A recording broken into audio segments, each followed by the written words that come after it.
Instrumento ng Diyos sa pagpapatupad ng kapayapaan.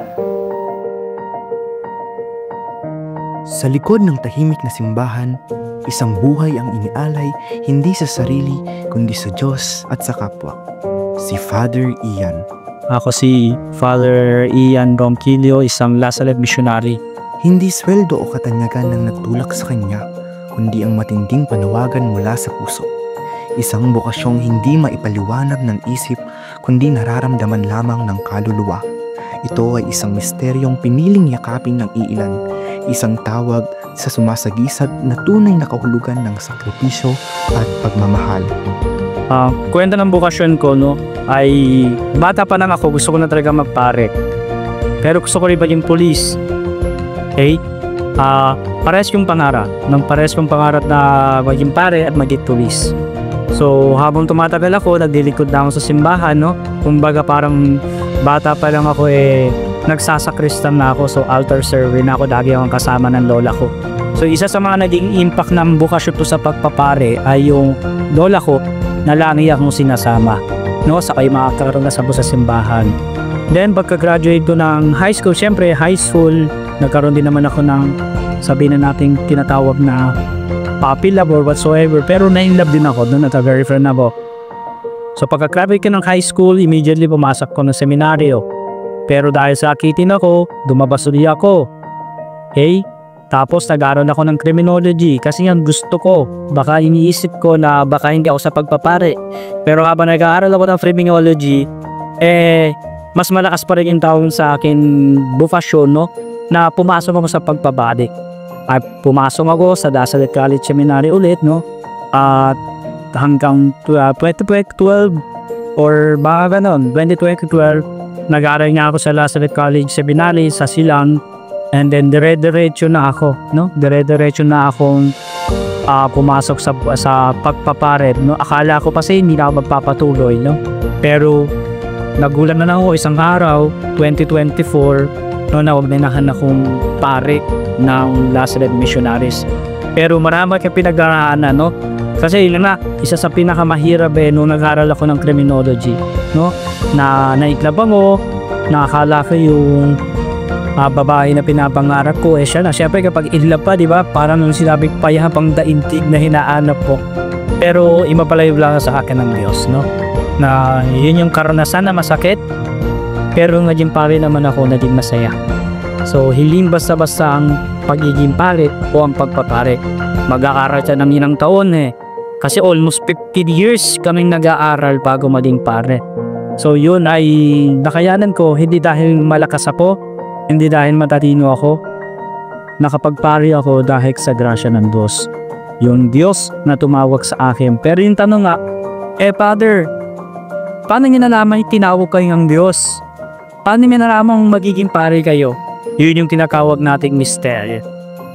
Misteryo ng Diyos, pero kapag tinawag ka talaga ng Diyos, hindi mo alam kung bakit. Alam ko sa sarili ko na mahina ako, pero minahal ako ng Diyos. So yun lang yung bokasyon na kaya kong ikwento sa inyo. Na sana may tumubon pa rin sa bokasyon ng pagpapari o pagmamahal.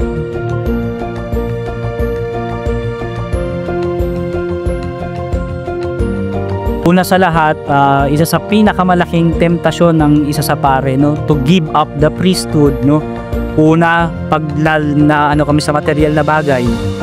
Okay? At yung pangangailangan din ng pamilya namin, Ibig sabihin yung sarili namin pamilya. So yun, kapag nawala na kami sa focus, isang malaking temptasyon niya, to provide. Lagi niyong tatandaan ng pagpapare ay hindi profesyon. Yan ay bokasyon. So makaiba ang profesyon sa bokasyon. So isa sa malaking temptasyon na to give up priesthood just to support your family. Lalo na yung mga magulang namin tumatanda na, Tapos idududog sila sa iyo, So yun ang isa sa pinakamalaki, pinakamabigat, Kasi yun yung pamilya mo. Pero dahil na naging pare kami, we offer our lives, sa church, sa Diyos, Malayo kami sa kanila. So yun yung isa sa pinaka.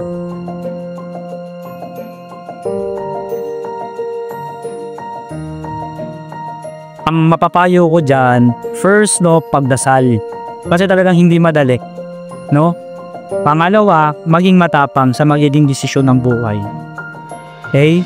Kasi ang desisyon dapat talagang pinagdarasal at kayang harapin. Pangatlo, talagang mag-discern ka. So, anong ibig sabihin ng discernment?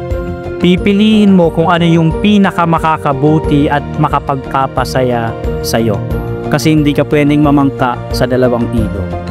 So, meaning to say, kaya mo bang iwanan ito para sa buhay na pinapasok mo? No?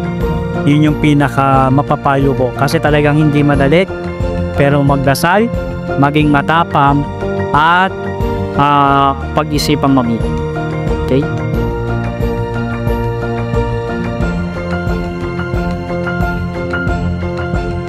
Okay, so 1 year pa lang akong pare, no? So, araw-araw ka nag-homily, no?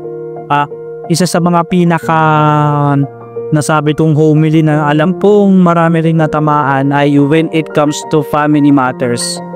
Okay? And their personal decision in life.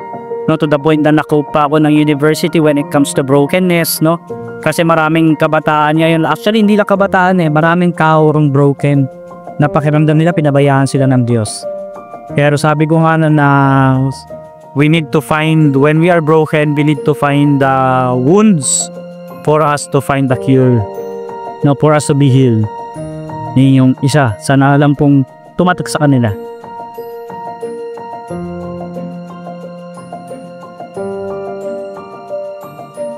Medyo mahirap, no? Kaya Diyos ako magpahinga, no? Kaya lagi ako nagdadasal kasi minsan hating gabi, no?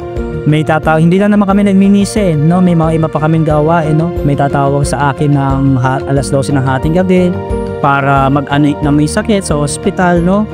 So mahirap, no? Pero yun ay nagagawa ko kasi especially time management na tinuro na sa amin sa seminaryo, no? Time management, no?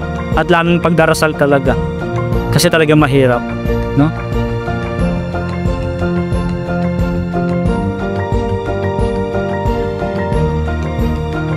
What motivates me, no? Actually, sinabi ko kanina na una, lola ko, no? Pangalawa, yung mga idol kong pare. At pangatlo, dahil gusto ko talaga. Sa huli, ang buhay ni Father Ian ay isang malinaw na larawan ng tunay na diwa ng Holy Orders. Isang sakramentong hindi lamang tungkol sa kapangyarihan, kundi sa kababaang loob, paglilingkod at pag-aalay ng sarili para sa Diyos at sa kapwa. Sa kanyang tahimik ngunit makabuluhang misyon, ipinapaalala niya sa atin na ang bokasyon ay hindi basta trabaho kundi isang pagtugon sa tawag ng Diyos. At sa bawat misa, dasal at sakripisyong kanyang ginagawa, isinasabuhay niya ang pangakong inihain sa dambana, ang maglingkod hindi para sa sarili kundi para sa kanya na siyang pinagmulan ng lahat ng biyaya.